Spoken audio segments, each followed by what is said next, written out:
Muito obrigado, Sr. Presidente, Srs. e Srs. Deputados.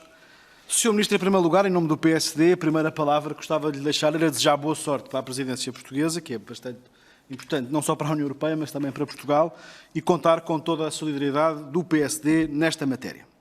Mas, Sr. Ministro, hoje há um tema que eu não podia deixar escapar, tendo em conta a sua relevância europeia, a sua participação do contexto europeu e, sobretudo, o seu papel aqui como Ministro dos Negócios Estrangeiros e responsável pela imagem externa de Portugal.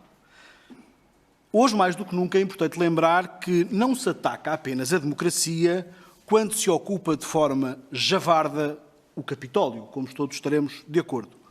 Por vezes, as mais simples declarações políticas minam a confiança das pessoas e a solidez das democracias. As declarações do Primeiro-Ministro hoje sobre 3 dirigentes do PSD, a quem acusaram de traição, são uma vergonha e aprofundam o embaraço português com este caso do Procurador, cuja responsabilidade é única e exclusivamente do Governo português. Achar que um caso destes não tem relevância é que é, na sua essência, uma traição ao Estado de Direito. E, neste caso, o inimigo de Portugal é o próprio Primeiro-Ministro, cuja sua atuação face a este caso põe Portugal mal visto lá fora. A democracia constrói-se todos os dias. E a forma como o Governo tem lidado com este processo fez despertar os maiores pesadelos de alguns europeus que se falava antigamente dos inimigos do povo. Porque não há cá inimigos, bons e maus nesta história. O Governo tem uma responsabilidade e a oposição tem a responsabilidade de escrutinar e criticar. O que aconteceu hoje em Portugal também é um atentado à democracia que nós não devemos esquecer, nem perdoar e jamais passar em claro. E o Sr. Ministro, como responsável pela imagem externa do Governo português e de Portugal, tem também uma responsabilidade de evitar que casos como este aconteçam e também defender aquele que é o papel da República Portuguesa, que tem tanta gente boa, mas que neste caso também acaba por ficar prejudicada no quadro da atuação da presidência portuguesa. Sr. Ministro, vamos à presidência portuguesa. Portugal vai ter na sua mão um conjunto de dossiês fundamentais. Já ouvimos a sua posição sobre a resposta à crise europeia. Há um tema que eu aproveito para começar já, portanto, aqui o Presidente da Comissão, que pouca gente tem falado, que também vai cair nas mãos da Presidência Portuguesa a reforma da PAC, um dossiê fundamental para Portugal, e tem sido dada pouca relevância por parte, não só do Governo português, mas pelo menos na comunicação política sobre este assunto.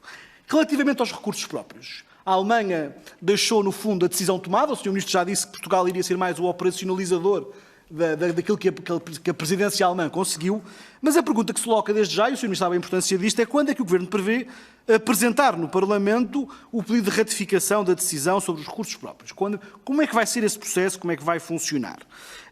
Digo com isto que sabemos da ambição da presidência portuguesa e o destaque que já deu, e já falou dos direitos sociais, e a importância que tem a Cimeira do Porto, onde vai juntar toda a gente, para tentar ultrapassar de alguma forma o fracasso da Declaração de Gotemburgo, e aqui vê-se uma novidade importante, que é ter objetivos claros.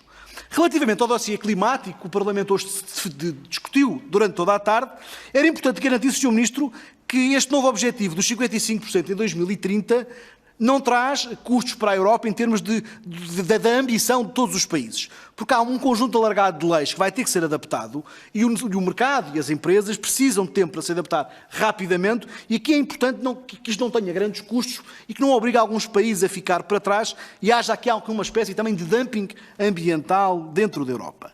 Relativamente ao digital, o Governo português vai começar as negociações das regras da economia digital e, sobretudo, para a definição da economia dos dados, um conjunto alargado de regras éticas na área da inteligência artificial, por exemplo, ou muito em voga, a Ato Europeu Digital. Portugal pode ter aqui uma marca importante, porque a legislação que for criada pode ser muito relevante para o futuro da Europa e também para o futuro da economia portuguesa. Portugal pode ter aqui uma presença importante e decisiva naquilo que muitos chamam, ou que se chama, o Ato Europeu Digital, que irá discutir qual é a responsabilidade também destas plataformas quanto aos conteúdos que são partilhados.